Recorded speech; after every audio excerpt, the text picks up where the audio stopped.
amigos? Muy buenos días. ¿Sabían ustedes que es humanamente imposible vivir como Dios nos pide que vivamos? Una muestra de ellos es lo que vamos a leer hoy en la primera carta de Pedro, capítulo 3, en donde pues muchas veces las dificultades entre la esposa y la esposa y entre las personas que nos rodean, la realidad nos supera, nos lleva a vivir de una manera en donde afloran nuestro carácter, nuestras debilidades, nuestro mal genio y lo peor de nuestra persona. Pero el apóstol Pedro nos exhorta a que salga lo mejor de nosotros. Pero aún eso que nosotros pudiéramos pensar como lo mejor de nosotros no es suficiente para lo que Dios espera de nosotros. ¿Cómo entonces podemos hacer para hacer las cosas en la forma de Dios? Vamos a leer capítulo 3, versículos del 1 al 12. Dice así: Asimismo, esposas, sométanse a sus esposos, de modo que si alguno de ellos no creen en la palabra, puedan ser ganados más por el comportamiento de ustedes que por sus palabras, al observar su conducta íntegra y respetuosa. Que la belleza de ustedes no sea la externa, que consiste en adornos tales como peinados ostentosos, joyas de oro y vestidos lujosos. Que su belleza sea más bien la incorruptible, la que procede de lo íntimo del corazón y consiste en espíritu suave y apacible. Esta sí que tiene mucho más valor delante de Dios. Así se adornaban en tiempos antiguos las santas mujeres que esperaban en Dios, cada una sumisa a su esposo. Tal es el caso de Sara, que obedecía a Abraham y lo llamaba su Señor.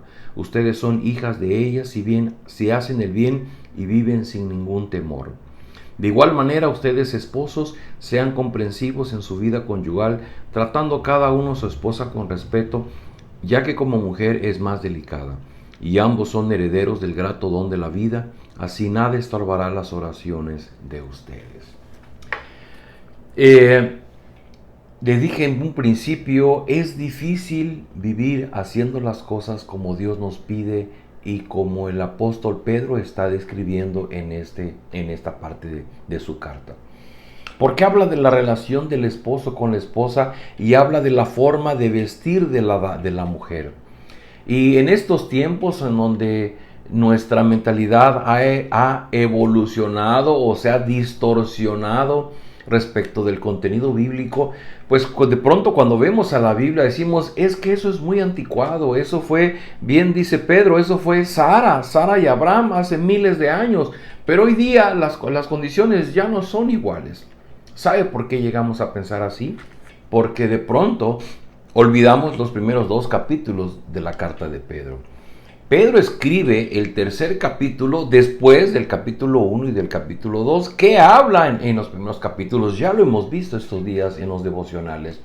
Pedro, por ejemplo, inicia diciendo en el capítulo 1, habla de principio de la gran misericordia de nuestro Padre Celestial, que se mostró a través del Señor Jesucristo para que tengamos una esperanza viva, una herencia incorruptible, incontaminada, y cómo en medio de las pruebas podemos tener esperanza, podemos tener consuelo en la presencia y en ayuda de Dios. Habla también de nuestros malos deseos, de los deseos pecaminosos y de que hemos sido comprados no con oro ni plata, sino con la sangre de Cristo.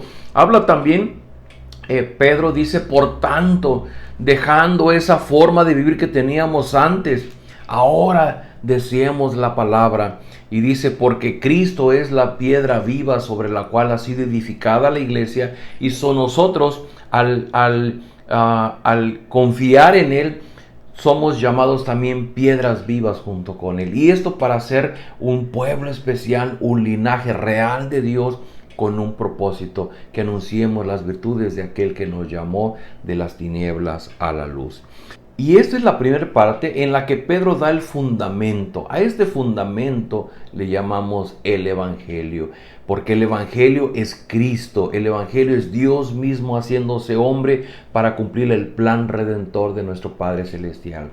en donde nosotros no hicimos nada para tenerlo, simplemente fue Dios quien planeó y Dios fue quien ejecutó la salvación a través del Señor Jesucristo. Él nos rescató, Él nos hizo parte de un pueblo, Él nos dio una nueva identidad como hijos suyos. Ahora somos diferentes delante de Dios y delante de las personas. Ahora, cuando hemos entendido esta primera parte, resulta muy fácil llegar al capítulo 3.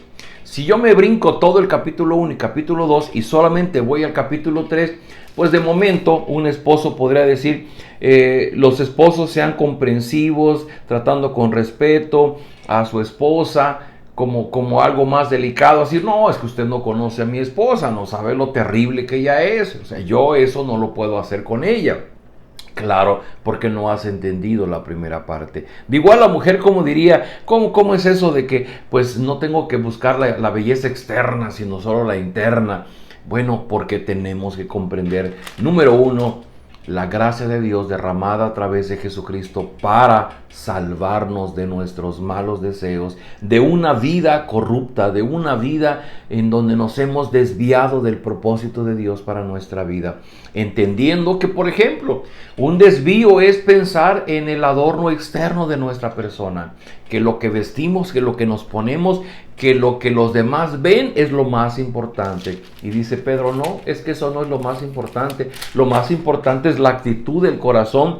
Dice que su belleza no sea la externa, que su belleza sea más bien la que procede de lo íntimo del corazón en un espíritu suave y apacible. Claro, porque el evangelio tiene que ver con la transformación de nuestra voluntad, de nuestro egoísmo, de la maldad que existe en nuestro corazón, para llevarnos a una vida en donde el Espíritu de Dios nos regenera, nos da una nueva vida. Y por eso es que el apóstol Pedro sigue diciendo, versículo 8, en fin, vivan en armonía los unos con los otros, compartan penas y alegrías, practiquen el amor fraternal, sean compasivos y humildes, no devuelvan mal por mal ni insulto por insulto, más bien bendigan, porque para esto fueron llamados, para heredar una bendición.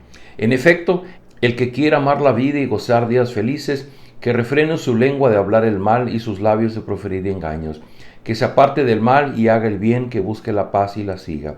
Porque los ojos del Señor están sobre los justos y sus oídos atentos a sus oraciones, pero el rostro del Señor está contra los que hacen el mal.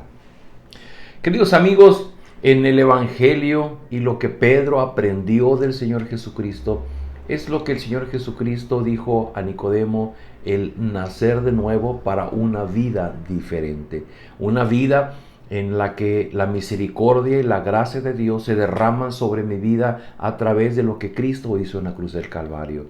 Esto no es algo que tenga que ver con lo que yo puedo lograr para que Dios me bendiga, es de lo que Cristo ya hizo en la cruz del Calvario para mi bendición. Y una vez que yo comprendo que el ser parte de un pueblo, de un linaje especial de Dios, el de estar cimentado en la piedra viva, en la piedra principal que es Cristo, y de que Él me compró con su sangre, que no es algo de poco valor como el oro y la plata, sino algo de muchísimo más valor, esto cambia mi enfoque en la vida. Puedo ver a las demás personas desde una perspectiva distinta. Puedo verlo desde la perspectiva de Dios, con la paciencia, con el amor, con la misericordia de Dios. Y cuando me veo a mí mismo, no me veo en lo externo, en lo que los demás ven, veo en lo interior, en lo que fluye de nuestro corazón. El Señor Jesús lo dijo muy claro. Es que no importa tanto lo que entra, sino lo que sale, porque lo que sale de nuestro corazón, de la maldad que hay en nosotros. Y el apóstol Pedro dice, no se fijen tanto en la apariencia, en lo que los demás ven, sino vean en lo íntimo del corazón. Queridos amigos, vivir esto sin entender el Evangelio es imposible. La única forma de poder vivir de esta manera es cuando comprendemos lo que Dios ya hizo por nosotros, y lo que ahora nosotros haremos es alinearnos a lo que Dios está haciendo en este mundo. Así que oremos y pidamos la ayuda de Dios. Padre, gracias por tu palabra, gracias por la enseñanza del apóstol Pedro.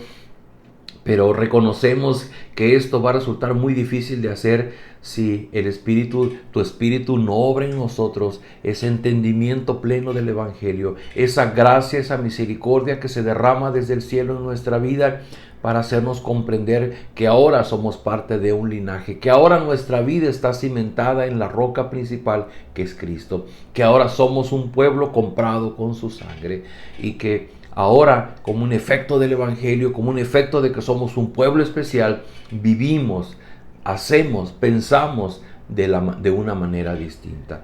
Padre, que tu Espíritu obre en nosotros esa transformación. Ayúdanos a tener claros que los motivos son los que Cristo nos ha dado, derramando su vida en la cruz del Calvario. Te lo rogamos en Cristo Jesús. Amén. Queridos amigos, nos vemos el día de mañana.